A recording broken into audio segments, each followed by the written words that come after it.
رات گزر گئی تو صبح ان مقدس سروں کو نیزوں پر اٹھایا گیا، اونٹوں کی سواریوں پر مقدس بیبیوں کو بٹھایا گیا، اور یہ لٹا پھٹا سارا قافلہ سوئے کوفہ روانہ ہو گیا۔ ظالم یزیدی اس قافلے کو لے کر کوفہ کی طرف روانہ ہو گئے۔ رات کو ابن سعد کے لشکر میں سے کسی نے چاہا کہ حضرت امام زین العابدین کو بھی شہید کر دے، لیکن ابن سعد نے کہا کہ یہ بیمار بچہ ہے، اسے چھوڑ دو۔ مشیت الہی بھی یہی تھی کہ کوئی رد سادات میں سے ضرور موجود رہے جس نے سب کچھ اپنی آنکھوں سے دیکھا ہو اور وہ حالات کا عینی شاہد ہو۔ دوسرے روز لشکر یزید نے اپنی تمام لاشوں کو جمع کیا اور انہیں دفنا کر روانگی کا اعلان کر دیا، مگر اہل بیت کی لاشوں کو دفن کرنے کی ضرورت بھی محسوس نہ کی۔ بغیر کفن اور دفن کیے خاندان نبوت کے افراد اور ان کے ساتھیوں کی لاشیں کربلا ہی میں چھوڑ دیں۔ فرات کے کنارے ایک قبیلہ بنو سعد آباد تھا۔ جب انہیں پتہ چلا کہ یزیدی لوگ اہل بیت الاطہار کی لاشوں کو کھلے آسمان تلے چھوڑ کر چلے گئے ہیں تو وہ فوراً وہاں پہنچے اور شہداء کے مبارک جسموں کو کفن دے کر دفنا دیا۔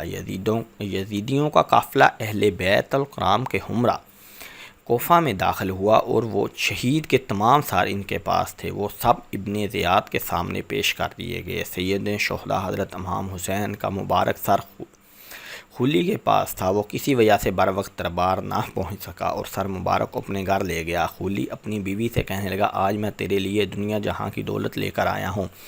مطلب یہ تھا کہ جب یہ سر مبارک ابن زیاد کے دربار میں پیش کروں گا بہت سے انعام ملیں گے۔ سنگ دل خول لمبی تان کر سو گیا، مگر اس کی بیوی سر مبارک کے سامنے بیٹھ گئی اور ساری رات رو رو کر گزار دی۔ خولی کی بیوی نے دیکھا کہ آسمان سے زمین تک نور ہی نور پھیلا ہوا ہے اور سر مبارک کے گرد عجیب شکل کے نورانی پیکر طواف کر رہے ہیں۔ کچھ نہیں کہا جا سکتا کہ وہ مخلوق کون تھی۔ وہ ساری رات یہ نظارہ دیکھتی رہی۔ صبح ہوتے ہی بدبخت خولی اٹھا اور امام پاک کا مبارک سر ابن زیاد کے پاس لے گیا۔ امام عالی مقام کا مبارک سر باقی سروں کے ساتھ اور خاندہ رسول کے باقی قیدیوں کے ساتھ اس بدبخت ابن زیاد کے تخت کے سامنے پیش کیا گیا۔ وہ بدبخت اس وقت تخت پر ہی بیٹھا تھا، اس کے ہاتھ میں ایک چھڑی تھی۔ اس نے چھڑی کے ساتھ حضرت امام حسین کے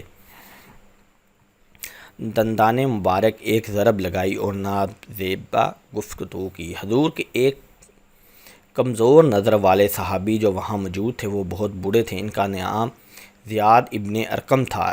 ابن زیاد کی چھڑی جب حضرت امام حسین کے لبوں پر دیکھی تو چیخ اٹھے اور کچھ کہا تو حیا کر، خدا کی قسم میں نے اپنی آنکھوں سے حضور صلی اللہ علیہ وآلہ وسلم کے لبوں کو ان لبوں کو چومتے ہوئے دیکھا ہے۔ ابن زیاد کہنے لگے، اے زید، اگر تم بوڑھے نہ ہوتے تو تمہاری گردن بھی میں ابھی اتار دیتا۔ ابن زیاد نے ان سب کے بعد یزید کی خوشنودی کے لیے حضرت امام حسین کا سر انور اور دیگر سروں کو جلوس کے ساتھ اور خاندہ رسول کی پاک بیبیوں کے ساتھ یزید کی طرف دمشق روانہ کر دیا۔ جب یہ قافلہ دمشق کی طرف روانہ ہوا تو راستے میں ایک گرجے کے قریب پڑاؤ کیا۔ وہاں انہوں نے جلی حروج میں ایک پہاڑی پر سرخ رنگ کے ساتھ یہ شعر لکھا ہوا دیکھا، جس قوم نے حسین کو قتل کر دیا ہے، کیا وہ قیامت کے دن ان نانا جان کی شفاعت کی امید رکھ سکتی ہے؟ اہل قافلہ نے جب یہ شعر پڑھا تو ان کے رونگٹے کھڑے ہو گئے، تو وہ یہ سمجھنے سے قاصر تھے کہ اس پہاڑی پر ایسے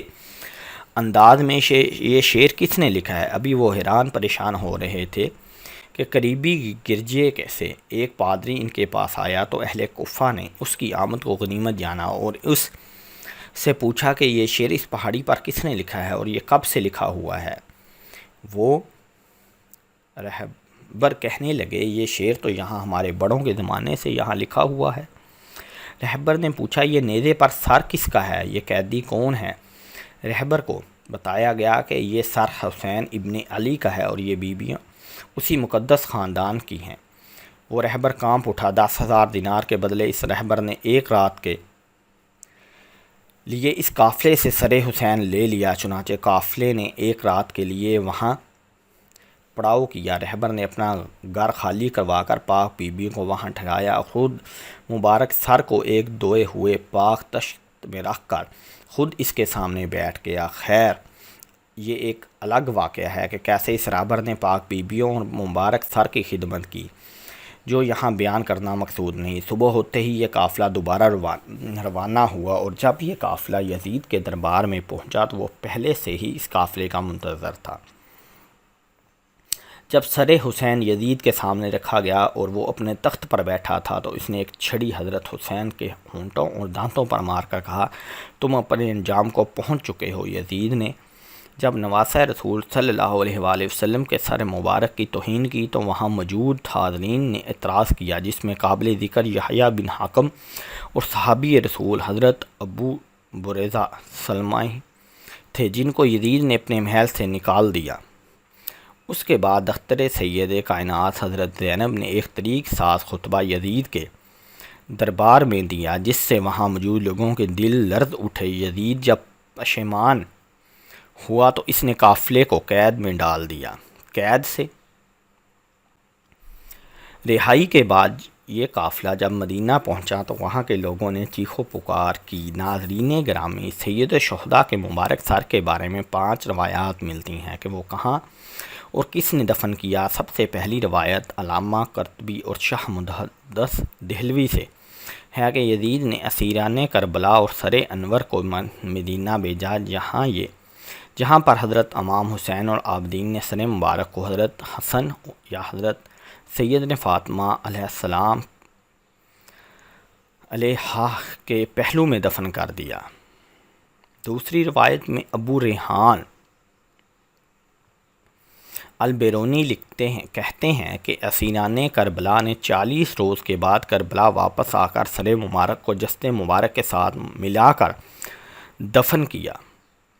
تیسری روایت یہ ہے کہ یزید کے حکم پر سر امام حسین کو ہر شہر میں لے جایا گیا۔ اسقلان پہنچا تو وہاں کے امیر نے اسے دفن کر دیا۔ چوتھی روایت یہ ہے کہ اسقلان میں جب فرنگیوں کی حکومت قائم ہوئی تو 548 ہجری میں طلحہ بن زریق نائب مصر نے اسقلان سے سر انور کو لیا اور مصر لے گیا۔ وہاں اس نے مشہد حسینی بنوا دیا۔ اس کے متعلق علامہ ابن حجر حتیمی مکی روایت فرماتے ہیں کہ سلیمان بن عبد المالک نے حضور صلی اللہ علیہ وآلہ وسلم کو خواب میں دیکھا کہ آپ صلی اللہ علیہ وآلہ وسلم کے ساتھ ملاطف فرما رہے تھے اور اس کو بشارت دے رہے ہیں۔ صبح اس نے حضرت امام حسن بصری رضی اللہ تعالیٰ عنہ سے اس کی تعبیر پوچھی تو انہوں نے فرمایا، شاید تو نے حضرت محمد صلی اللہ علیہ وآلہ وسلم کی آل کے ساتھ کوئی بلائی کی ہے۔ ہاں مجھے ایک ہی بات یاد ہے، میں نے نواسہ رسول صلی اللہ علیہ وآلہ وسلم حضرت حسین کے سر مبارک کو خزانہ یزید میں دیکھا تو میں نے ان کو 5 کپڑوں کا کفن پہنایا اور میں نے اپنے ساتھیوں کے ساتھ ان پر نماز جنازہ پڑھی اور انہیں قبر میں دفن کر دیا۔ سلیمان بن عبد المالک کے بعد اس کے جانشین عمر بن عبدالعزیز نے سر مبارک کو نکالا اور کربلا جا کر خود جسد مبارک کے ساتھ دفن کر دیا۔ ایک روایت یہ ہے کہ جب منصور ابن جمہور نے شام کو فتح کیا تو شہر میں داخل ہونے کے بعد وہ یزید کے خزانے والے کمرے میں گیا۔ وہاں پر اسے سرخ رنگ کی ایک ٹوکری ملی۔ منصور نے اپنے غلام سے کہا، اس ٹوکری کو حفاظت سے رکھو کہ یہ بنی امیہ کے قیمتی خزانوں میں سے ایک خزانہ ہے۔ لیکن جب اس کو تھوڑے عرصے کے بعد کھولا گیا تو دیکھا اس میں امام حسین کا نورانی سر ہے جس سے عطر کی خوشبو آ رہی تھی۔ اس نے اپنے غلام کو حکم دیا کہ ایک کپڑا لائے۔ اس نے سر کو اس کپڑے سے ڈھانپ دیا اور پھر کفن کرنے کے بعد اس سر کو دمشق میں باب فراد کے پاس دفن کر دیا۔